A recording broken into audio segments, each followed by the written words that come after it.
다음은 사람에 주목해보는 시간이죠. 아침엔 피플입니다. 네. 근데 사람이 아니에요. 네. 사람이 아닙니다. 뭐냐? 지금 골드 버튼이라고 얘기를 하죠. 골드 버튼입니다. 대체 이 버튼이 왜 등장한 건지 기사 같이 볼까요?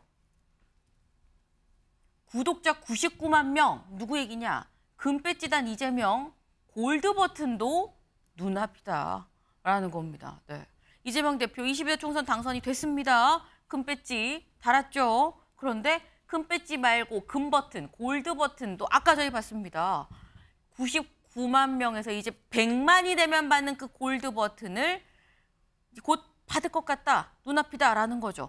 저희 지금 이재명 TV라는 유튜브를 하고 있죠. 저희가 알아봤습니다. 오전 7시 기준, 구독자 99만 4천 명인 거예요. 현재 구독자가. 6천 명 정도 더하면 골드 버튼 받는다라는 겁니다. 사실 총선 기간에 거의 하루 종일 계속 유튜브를 재판 갈 때 나와서 다른 데 또 지역 가면서 계속 유튜브를 했는데 구독자가 어마어마합니다, 지금. 그럼 2위가 누구냐? 1위가 이재명 대표로 거의 100만이 가깝다고 한다면 2위가 누구냐? 2위 볼까요? 정청래 최고위원입니다. 28만 7천 명. 네. 근데 똑같이 국민의힘에도 있어요. 태영호 의원입니다. 태영호 TV. 28만 7천 명이에요. 두 사람 다 이제 오늘 오전 7시 기준입니다. 네. 이렇게 1등과 2등의 차이가 현격하다라는 겁니다. 근데 요 사이에 꼭 금배지로 국회의원으로 따지지 않으면 이 사람이 있다. 누구냐?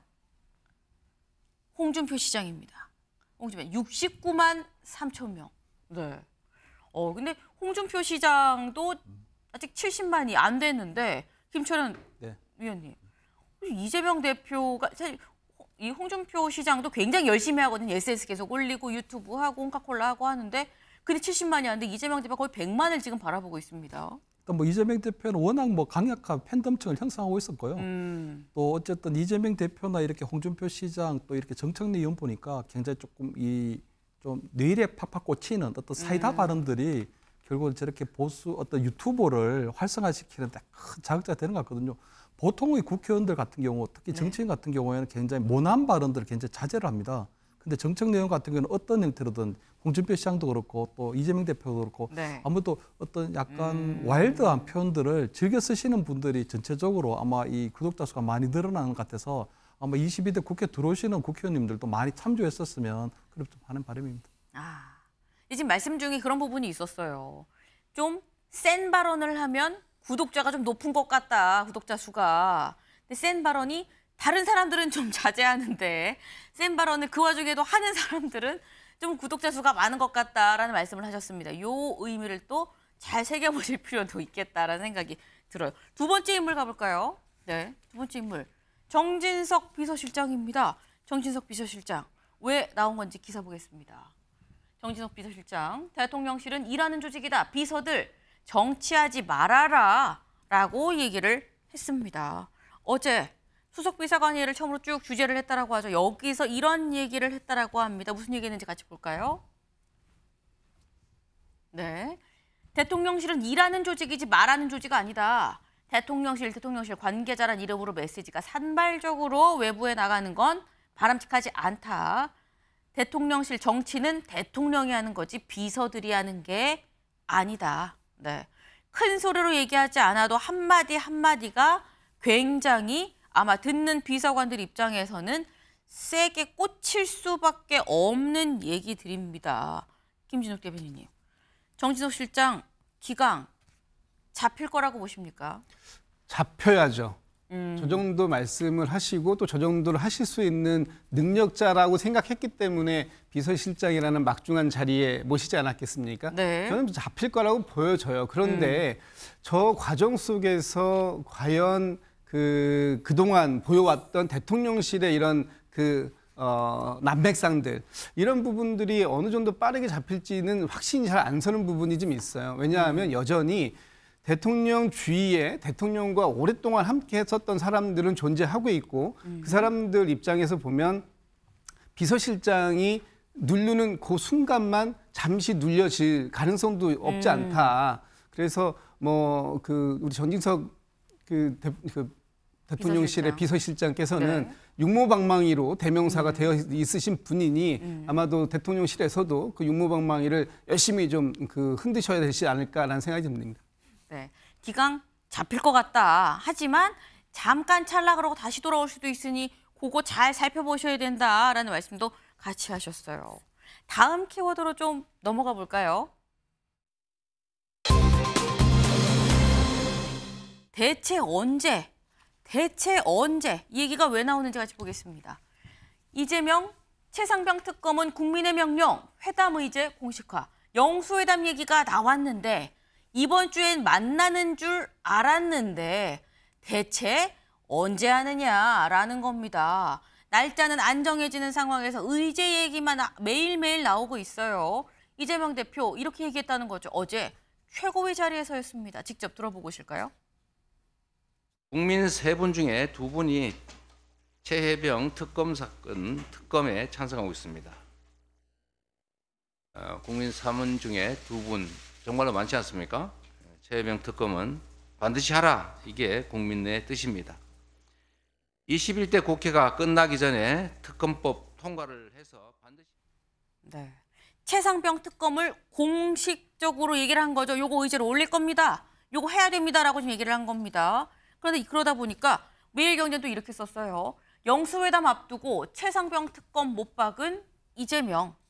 일단 영수회담에서 요 얘기를 하겠다는 것 같다. 근데 앞두고 아예 완전 이거는 못을 박는 요거 의제다. 요거 반드시 받아야 된다라고 얘기를 한 거 아니겠느냐라는 겁니다. 일단 이재명 대표가 생각할 때 이재명 대표가 처음에 얘기한 게 25만 원 지원금이었었죠. 그리고 난 다음에 나온 게 최상병 특검입니다. 그럼 요거 두 가지가 의제로 올라가는 것이냐 할 수 있는데 다음 기사 볼까요? 김여사 특검법도 영수회담 올려야 된다. 야 강경파 압박 속 이재명 측 고심. 김건희 여사 관련한 특검법도 올려야 된다라는 거죠. 누가 얘기했는지 직접 들어보고 오시죠. 우선 이채 양명주를 내걸고 총선을 치렀기 때문에 네. 또 그것으로 많은 표를 받았습니다. 그렇다면 당대표가 대통령을 만났을 때는 이채 양명주에 대해서 반드시 의제를 올려야 되는 것이고 예, 예. 김건희 여사의 주가 조작 사건 양명주의 제일 마지막에 있는 의제는 이게 고발 사주와 연결이 되는 겁니다. 그러니까 검찰 쿠데타의 뿌리인 사건이에요. 네, 이채양명주를 올려서 총선에 압승했으니 이채양명주를 의제로 올려야 되는 거 아니냐라고 얘기를 했습니다. 이게 뭐냐 이채양명주.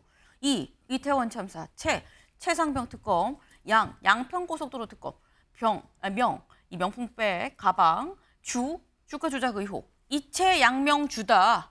이거 다 올려야 된다라고 추미애 당선인은 얘기를 하고 있습니다. 그럼 25만 원 지원금에 최상병 특검 말고도 이채양명주 요거 다 올리면 그럼 민주당이 얘기하는 의제냐. 근데 요거 말고 더 있다. 다음 기사 보시죠.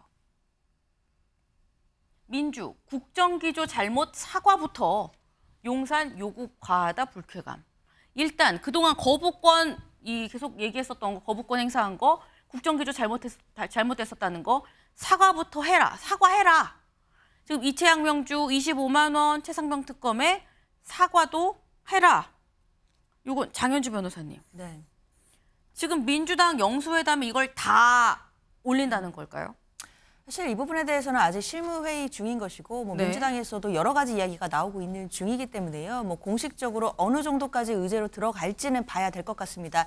다만 이런 부분들이 당에서는 의제로 올려야 되는 것 아니겠느냐라는 이야기 나오는데요. 왜냐하면 사실 윤석열 대통령과 영수회담 하면서 사진만 찍고 끝날 거라면 네. 사실 그 회담은 안 하는 게 맞겠죠. 당연히 실질적으로 국민들의 민심, 국민들의 쓴소리를 전달해야 되는 야당 대표의 책무가 있기 때문에 다양한 의제 검토 중에 있다 말씀드리겠습니다. 네. 근데 그러면 여기서 짧게 요거 하나만. 여기서 용산 요거 과하다 불쾌감. 네. 지금 이런 얘기가 나오는 거에 대해서 천만담을 그러면 사과로 시작하는 게 적절하냐.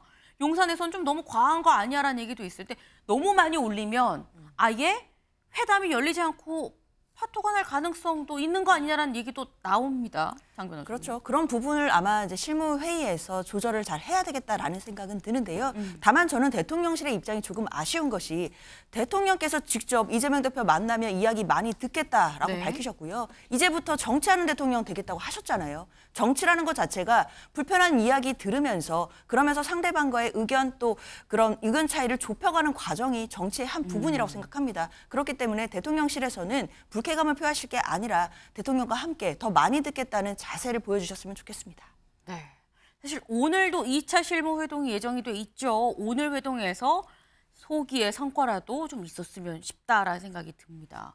저희가 준비한 소식 오늘 여기까지입니다. 오늘도 좋은 하루 보내세요.